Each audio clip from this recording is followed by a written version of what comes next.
दिल्ली के मुख्यमंत्री अरविंद केजरीवाल की जमानत याचिका पर बुधवार को सुप्रीम कोर्ट में सुनवाई होगी। कथित शराब नीति घोटाले से जुड़े मामले मुख्यमंत्री को सीबीआई ने गिरफ्तार किया है।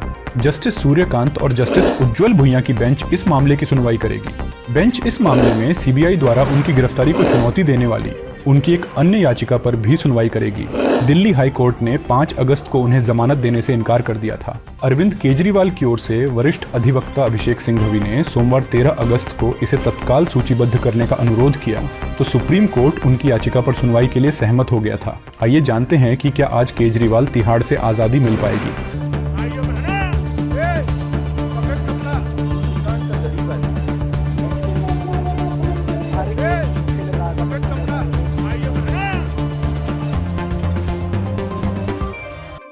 सुप्रीम कोर्ट दिल्ली के मुख्यमंत्री अरविंद केजरीवाल की उस याचिका पर 14 अगस्त को सुनवाई करेगा जिसमें उन्होंने कथित आबकारी नीति घोटाले से जुड़े भ्रष्टाचार के एक मामले में सीबीआई द्वारा उनकी गिरफ्तारी को बरकरार रखने के दिल्ली हाई कोर्ट के आदेश को चुनौती दी है। शीर्ष अदालत इस मामले में जमानत के अनुरोध वाली केजरीवाल की याचिका पर भी अलग से सुनवाई करेगी। न्यायमूर्ति सूर्यकांत और न्यायमूर्ति उज्ज्वल भुइयां की पीठ आम आदमी पार्टी के संयोजक की दोनों याचिकाओं पर सुनवाई करेगी। अरविंद केजरीवाल ने हाई कोर्ट के फैसले के खिलाफ स्पेशल लीव पिटीशन दायर की थी। सुप्रीम कोर्ट ने 12 जुलाई को इस ही मामले में ईडी द्वारा की गई गिरफ्तारी को लेकर उन्हें अंतरिम जमानत दे दी थी। हालांकि 26 जून को सीबीआई द्वारा गिरफ्तार किए जाने के कारण वे अभी भी जेल में हैं। दिल्ली के डिप्टी सीएम मनीष सिसोदिया को मिली जमानत के बाद अरविंद केजरीवाल और उनके वकीलों को यह उम्मीद होगी कि अदालत उन्हें भी राहत दे सकती है। केजरीवाल के वकील वरिष्ठ अधिवक्ता एएम सिंघवी ने दलील दी कि सीबीआई द्वारा की गई गिरफ्तारी एक इंश्योरेंस अरेस्ट थी।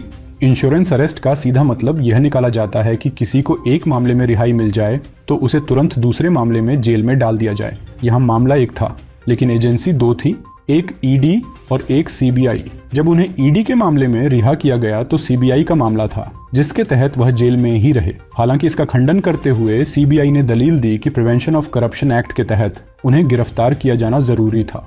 सीएम केजरीवाल को ईडी ने 21 मार्च को गिरफ्तार किया था और तब से वे हिरासत में हैं। 10 मई से 2 जून के बीच उन्हें लोकसभा चुनाव के प्रचार के लिए सुप्रीम कोर्ट से अंतरिम जमानत मिली थी। दिल्ली हाई कोर्ट ने 5 अगस्त को मुख्यमंत्री की गिरफ्तारी को वैध ठहराया था और कहा था कि केंद्रीय अन्वेषण ब्यूरो यानी सीबीआई के कृत्यों में कोई दुर्भावना नहीं थी, जिससे यह पता चलता है कि आम आदमी पार्टी के नेता किस तरह गवाहों को प्रभावित कर सकते हैं जो उनकी गिरफ्तारी के बाद ही गवाही देने का साहस जुटा सके। हाई कोर्ट ने उनसे सीबीआई मामले में नियमित जमानत के लिए निचली अदालत में जाने को कहा था।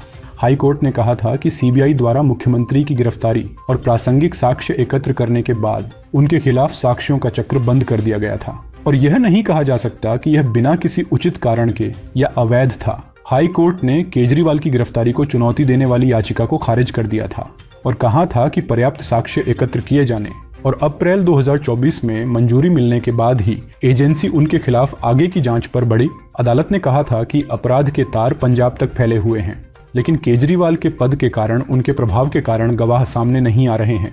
हाई कोर्ट ने कहा था कि उसकी गिरफ्तारी के बाद ही गवाह अपने बयान दर्ज कराने के लिए आगे आए। बाकी आपका इस खबर पर क्या विचार है हमें कमेंट में बताएं और राजनीति से जुड़ी तमाम खबरों के लिए वार्ता 24 न्यूज चैनल को सब्सक्राइब करें। आप देख रहे हैं वार्ता 24।